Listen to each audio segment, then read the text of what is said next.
Breno Lopes, meu filho. Não é assim, cara. Fala, galera, acompanha o canal Mascarado Verde. Cara, a gente poderia ter feito muito mais gols nesse jogo contra o Atlético Paranaense, 1-0. Vamos falar aqui sobre como é que foi as escalações, as notas e, mais uma vez, o Endrick fez a diferença. Mais uma vez, 3 pontos aí nas costas do Endrick. E cada vez que acontece isso, dá aquela dor no coração de saber que nós poderíamos ter almejado muito mais coisas neste ano se o Abel não fosse tão cabeça dura. Quando ele começa a amar um jogador, ele ama muito, né? É um romântico, porque assim, ele amou tanto o Rony e não deu oportunidades para outros jogadores melhor, e agora tá amando demais o Breno Lopes, e o Breno Lopes tá perdendo muito gol, muito gol. E o Abel vive falando, né? Ele cheira gol, mas perdeu gol demais. E mais uma vez, a gente fica com um placar magro. Eu já falei isso aqui uma vez. O Palmeiras já era para estar com uns 80 gols no campeonato se tivesse um ataque eficiente. Perde demais oportunidades, né? Então a gente, além de estar com uns 80 gols, a gente estaria já, sei lá, com uns 10 pontos na frente do Botafogo, né? Porque é incrível o tanto de gol que se perde, gol que não era para perder. Bom, a escalação do Palmeiras foi mais ou menos aí como foi o segundo tempo contra o Botafogo, né?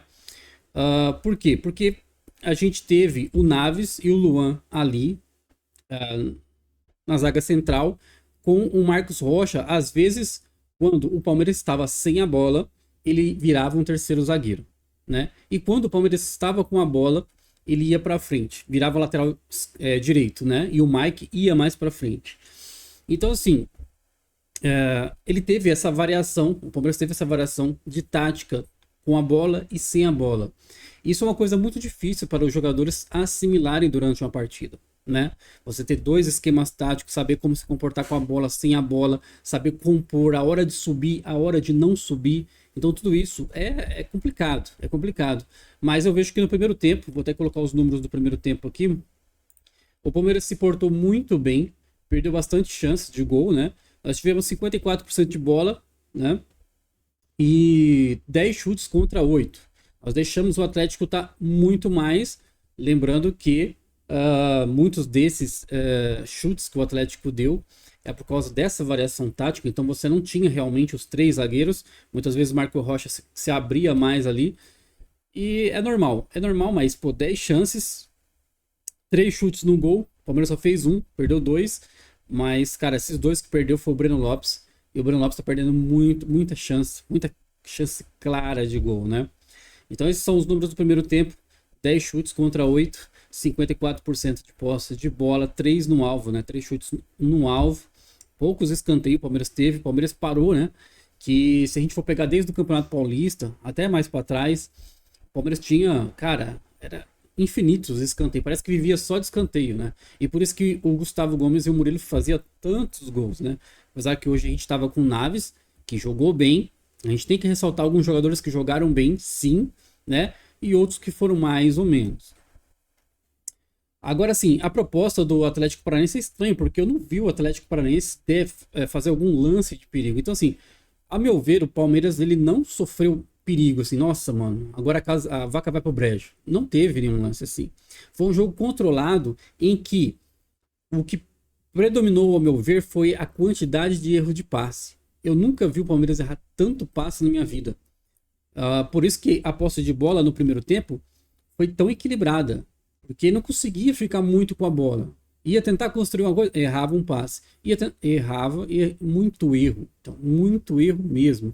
Não sei se os jogadores estão cansados, se estão dispersos, se é difícil ficar ligado no 220 todo jogo. Mas foi muito erro de passe, e por isso que o jogo ficou meio picado ali no primeiro tempo, né? Chance para um, chance para o outro, porque um tentava errava, outro tentava errava, e ficava naquela enrolação de erros. Bem complicado mesmo o primeiro tempo, mas eu vou ressaltar no primeiro tempo que o Naves, cara, ele jogou muito bem. Não parece que o Naves era um garoto. Se você falar assim, o Naves tem quantos anos, né?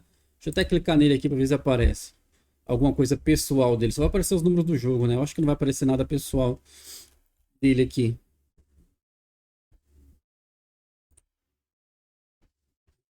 21 anos. Então, assim, fala, pô, o Naves tem quantos anos? 21 anos. Parece um zagueiro já experiente, cara. Se comportou muito bem, sem ramelada, sem espanar o taco, sem nada, cara. Tranquilo, seguro, fazendo aquilo que era para ser feito, entendeu? Então, assim, ele com 21 anos se comportou muito bem. O Luan já errou alguns passos, porque o Luan sempre tenta dar esses passes, né? Ser aquele cara que liga, que não sei o quê. Errou alguns passes, errou algumas coisinhas, mas defensivamente também fez aquilo que era para ser feito. Então, assim, para mim, Naves, nota muito boa, tá? Teco 7.4 ali, Luan 7, Marcos Rocha 7.3. Concordo com essa sequência aí. Marcos Rocha também se comportou muito bem defensivamente. Ofensivamente não apareceu tanto, mas às vezes que apareceu, fez mais ou menos aquilo que era para fazer, o arroz com feijão, né? Não inventou demais. Piquerez, correndo bastante o jogo inteiro, recebeu nota 6.6 porque ele não fez assim ofensivamente aquilo que a gente espera, né? Defensivamente eu acho que foi ok, mas ofensivamente realmente eu acho que faltou um pouco mais de capricho nos cruzamentos. Ele tentou alguns chutes e os chutes saíram tortos, então faltou, como eu falei, esse jogo é um jogo recheado de erros de passe, recheado de erros de chute. Então as pontarias estavam meio estranhas, tanto de passe como de chute. O que influencia muito em alguns jogadores, né? O Zé Rafael foi ok ali como volante. Eu não vi nada assim de extraordinário ele fazendo no campo, mas também não comprometeu, não errou, foi tranquilo. Você tá com 7.2, eu colocaria ali um 7 também, porque eu não vi nada demais. E o Richard Rios tá com 6.4. Eu não entendi por que essa nota baixa, porque para mim, ele do meio de campo do Palmeiras, ele foi o melhor no primeiro tempo. Lógico, né? No segundo tempo o jogo foi outra característica, outra coisa. Mas no primeiro tempo, o Richard Rios fez vários desarmes. Se você for assistir o jogo novamente todo, ele fez vários desarmes. Estava em várias posições. Ia na direita, ia na esquerda, corria para frente, corria para trás. Então assim, ele marcou presença em vários. Talvez ofensivamente não foi, nossa, ele deu uns passos muito. Beleza, talvez ofensivamente não. Mas ali, na presença de meio-campo, de marcação, para mim ele foi até melhor que o Zé Rafael. Entendeu? Marcou, desarmou mais do que o Zé Rafael. Eu não sei se aqui vai falar os desarmes. Deixa eu ver. É porque tá todo em inglês esse trem do além aqui. Olha, ó. Acho que é aquilo ali, ó. Deixa eu ver se eu consigo traduzir. Ele não traduz a paginazinha aqui, ó. Deixa eu ver. Ele não traduz. Mas, cara, tem os duelos ali, ó. Duelos vencidos, né? 5 de 14 duelos e tal. Mas pra mim ele desarmou bastante, né? Ele desarmou bastante. E pra mim foi o melhor no primeiro tempo do meio. O meio do Palmeiras ali em termos de desarmes defensivamente. Rafael Veiga recebeu uma nota de 7.8, talvez pelo passe que deu para o Endrick, né, assistência. Mas eu não vi mais uma vez um jogo em que o Rafael Veiga pede a bola, chama, busca, sai driblando. Sabe, o que um 10 faz. O que, por exemplo, o Rios fez contra o São Paulo. O Rios jogou praticamente como um 10 ali. Ele pegava, recebia, saía driblando lá na frente, enfiava as bolas para os caras, distribuía tal. Ali foi um verdadeiro 10. Você pode ver que todos os jogos o Veiga não está fazendo isso. Eu não sei se ele ficou confuso com esse negócio de ser falso 9, que não sei o que lá, né? E aí ele não sabe o que faz, como se comportar, tá meio perdido. Cara, parece que tá com lombriga, não sei. Tá com algum problema, cara, não é possível. Porque ele dá lampejos. É um lance só por jogo, que nem Botafogo. Me fala dois lances do Veiga. Você só consegue lembrar da falta que ele cruzou e o Murilo fez o gol. Contra o Atlético Paranaense. Só o passe que ele deu pro Endrick. Eu não consigo lembrar de outra coisa do Veiga. O Veiga chutou na trave, o Veiga chutou no ângulo, o goleiro fez milagre, o Veiga pressionou, o Veiga enfiou uma bola não sei o que o cara saiu na cara do gol. Eu não consigo lembrar de lances assim do Veiga. Então, é muito pouco para um cara que era para ser nosso 10. Apesar que ele não tá com a camisa 10, que eu acho uma ofensa, né?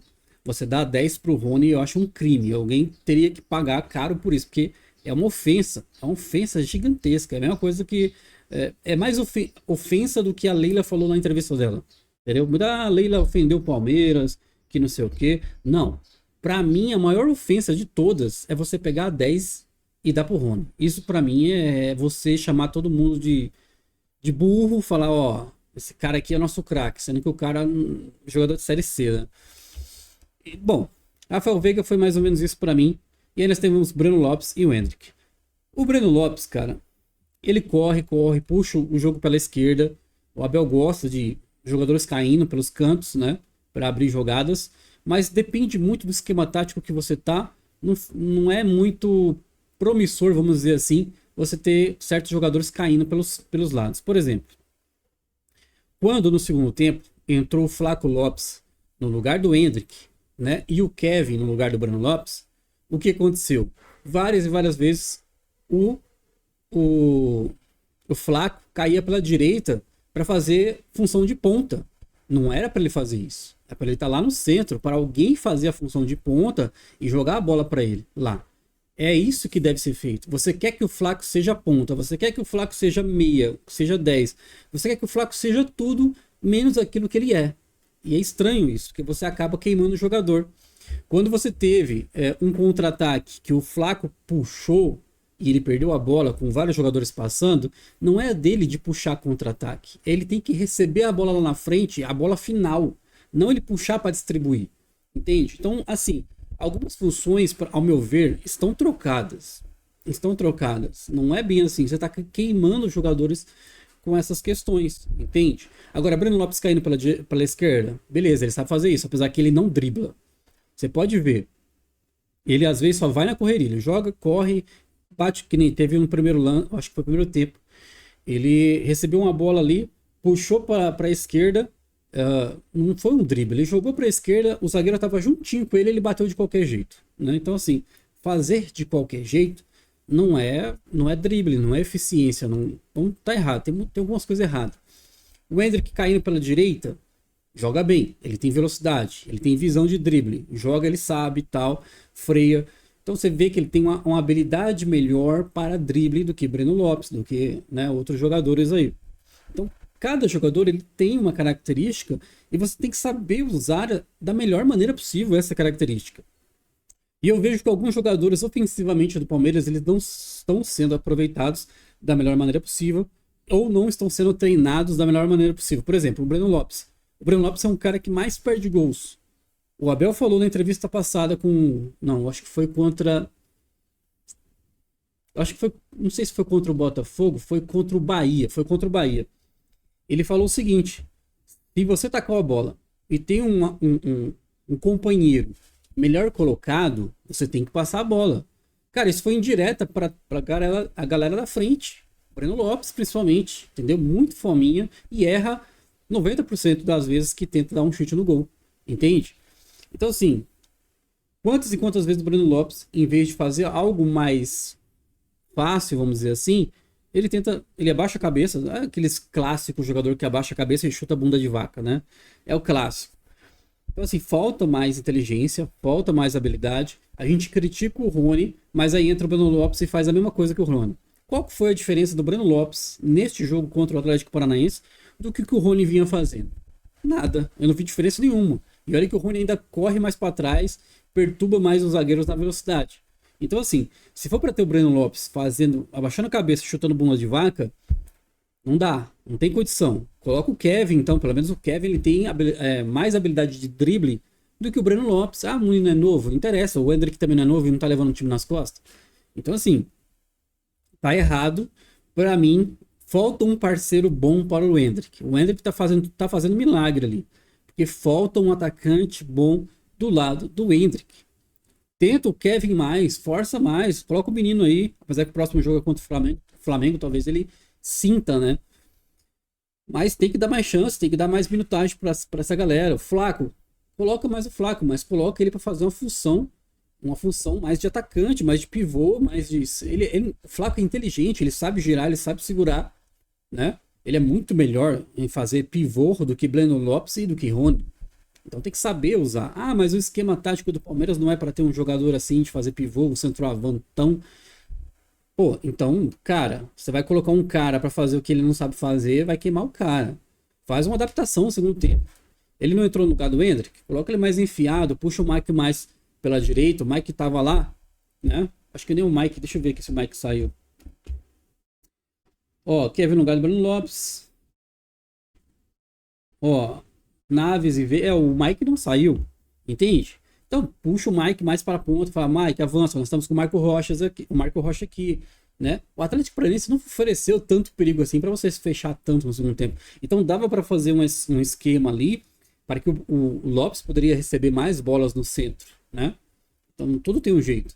Mas eu vi que o Palmeiras ele deu uma fechada no segundo tempo. Eu não sei, o Abel tava 1-0 falando, cara, não vou arriscar não, vamos segurar. Só que nesse negócio de seguro é perigoso, porque você tem jogadores no Atlético Paranaense com um passe, um cruzamento muito bom e atacantes bons de cabeça, né? Então você tem o Fernandinho jogando as bolas ali, né?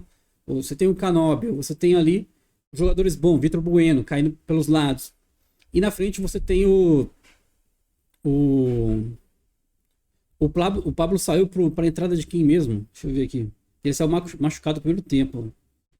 Ó, o Ariagada, né? Ele é jogador de lado, né? Mais de lado, não é tão alto assim.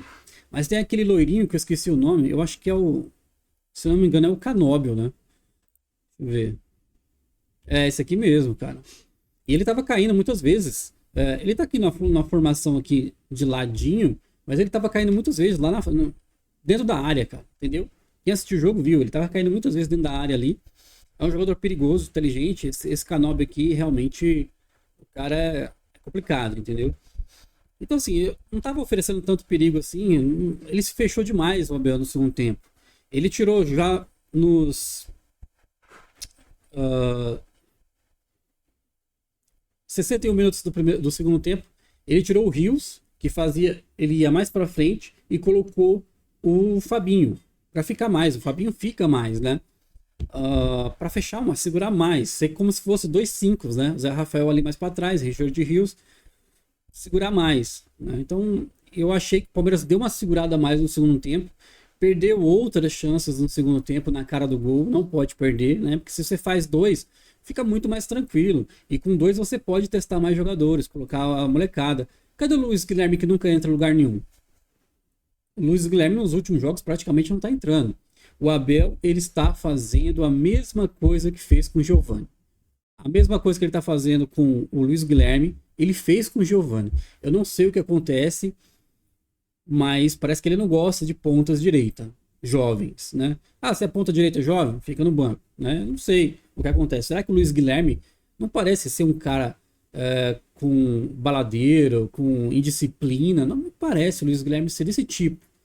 Então, assim, eu acho muito estranho realmente o Abel tá fazendo isso com o Luiz Guilherme, a mesma coisa que ele fez com o Giovani.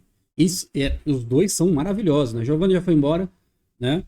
Mas, cara, o Giovani era cracaço, igual o Luiz Guilherme, entendeu? Nem sei qual dos dois é melhor, né? Porque os dois têm um drible fantástico.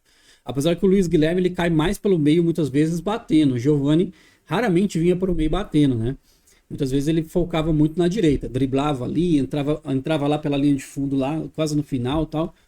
Mas muito bons jogadores, muito dribladores assim. E o Abel não dá chance para essa galera. Ele prefere dar chance para quem? Breno Lopes, Flaco, né? Rony. O Rony tava suspenso, senão eu tinha certeza que ele entraria nesse jogo. Certeza absoluta. Vocês vão ver contra o Flamengo. Vocês vão ver se o Rony vai ajudar lá contra o Flamengo, vai entrar lá. Então, assim, é mais chance do Rony entrar do que o Luiz Guilherme. E o Luiz Guilherme é infinitamente melhor do que jogador do que o Rony. Então, tem certas coisas que não dá para entender. Aí perde o título e fica lá com aquela cara de bunda, falando, não sei o que, né? Tal. A gente coloca os meninos aí, mas às vezes não dá certo. Vocês que escalam, vocês não tem curso na CBF, né? Vocês não tem curso na UEFA, né? Eu que sou formado. E fica aquela arrogância toda. Quando Deus me livre, ó, bate na madeira 3 vezes. Mas se perder o título, vocês vão ver se ele vai ficar com essa arrogância. Não, veja bem, porque eu sei, eu tô lá nos treinos dia a dia, eu sei quem tá treinando bem, é eu que sei das coisas, é eu que fiz curso. Aquela arrogância toda. Então, assim, é muita cabeça dura. Eu não consigo entender certas coisas. Mas é aquele negócio, eu não entendo porque eu não tenho curso, né? A gente não tem curso. E aí a gente vê um jogador bagre, muitas vezes tem mais chances do que um jogador craque, como foi o Endrick. Todo mundo sabia que o Endrick é infinitamente melhor que o Rony, mas ele manteve o Rony na Libertadores. Perdemos a Libertadores e agora vem com o Endrick, né? O bonitão lá, salvando o brasileiro. Não, Endrick, entra lá, salva nós lá, né? É desse jeito. Então, sim, galera. Palmeiras 1-0 contra o Atlético Paranaense. Vou colocar na classificação aqui. Deixa eu ver se eu acho a classificação, né? Porque é complicado. Aqui é a classificação. Botafogo 59 pontos, Palmeiras 59 pontos também. 5 vitórias seguidas do Palmeiras. Eu vou falar pra você, contra o Flamengo eu espero pelo menos um empate. Torço pelo empate, porque vai ser o jogo mais difícil do ano. Do ano, posso colocar do ano porque o jogo contra o Boca muito fraco, nem se compara ao Flamengo. Então assim, pra mim, em termos de dificuldade mesmo, de chance de perder, esse contra o Flamengo aí eu acho que vai ser o mais difícil de todos. E o Flamengo contra o Palmeiras, parece que ele tem um gostinho a mais de querer jogar mais, né? Ele parece que é como se fosse uma final de campeonato para o Flamengo. Então, eles vão jogar a alma, a vida ali.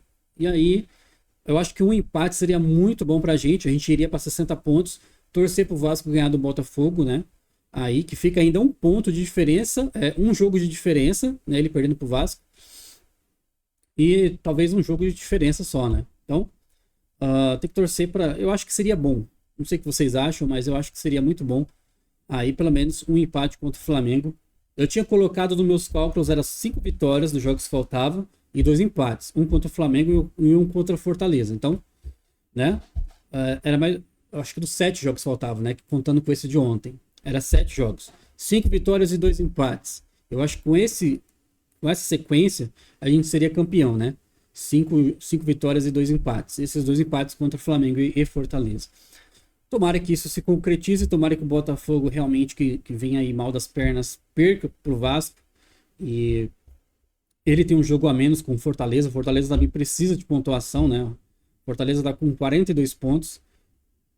Nós temos aí a Libertadores até o G6, né? Então, assim, 50 pontos para 42 são 8 pontos, mas o Fortaleza tem 29 jogos, então tem muito jogo pela frente. Fortaleza tem chance, sim, de ir para a Libertadores, mas precisa vencer aí os seus jogos, né? Então, o Fluminense foi campeão da Libertadores num jogo feio. O Boca, mais uma vez, jogando muito ruim. E aí me dá mais dor ainda de saber que a gente poderia ter passado pela Boca facilmente. Mas o Abel, a cabeça dura dele, vem afundando certos jogos aí, né? Tem que falar, porque essa é a verdade. A gente tinha plena chance de vencer, passar pela Boca, fazer essa final. Essa é uma final histórica. O Fluminense não jogou lá essas coisas. E se a gente tivesse jogado o nosso ápice, vamos dizer assim, como foi o segundo tempo contra o Botafogo, a gente ganhava essa Libertadores fácil. Fácil também. Então, dói o coração quando a gente olha para trás e vê que a gente perdeu certas coisas por causa de cabeça dura, né? E é isso aí. Classificação do Campeonato Brasileiro aqui, bem disputado, né? O Grêmio tinha vencido, foi para 56, está perto também, mas tem a mesma quantidade de jogos do Palmeiras.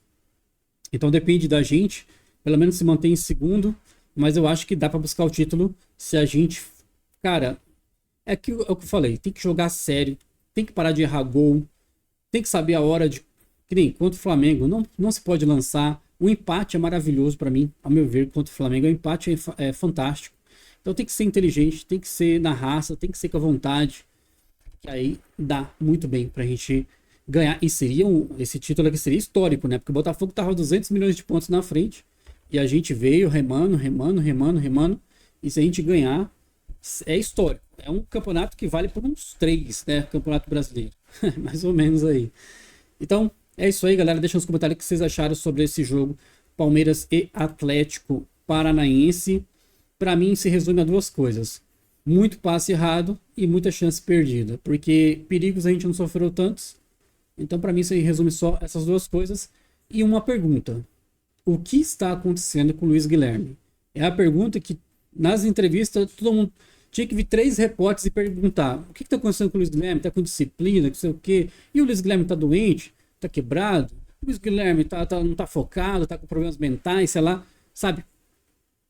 Tem que ser cobrado, porque é inexplicável o que está acontecendo. E a gente sabe que o cara é bom. Ele é bom, cara. Ele é muito bom. Lógico, ele não faz tanto gol igual o Endrick, mas ele tem habilidade igual o Endrick. Eu não sei. É a pergunta que eu faria. É a pergunta de $1 milhão, né? Um grande abraço e até a próxima.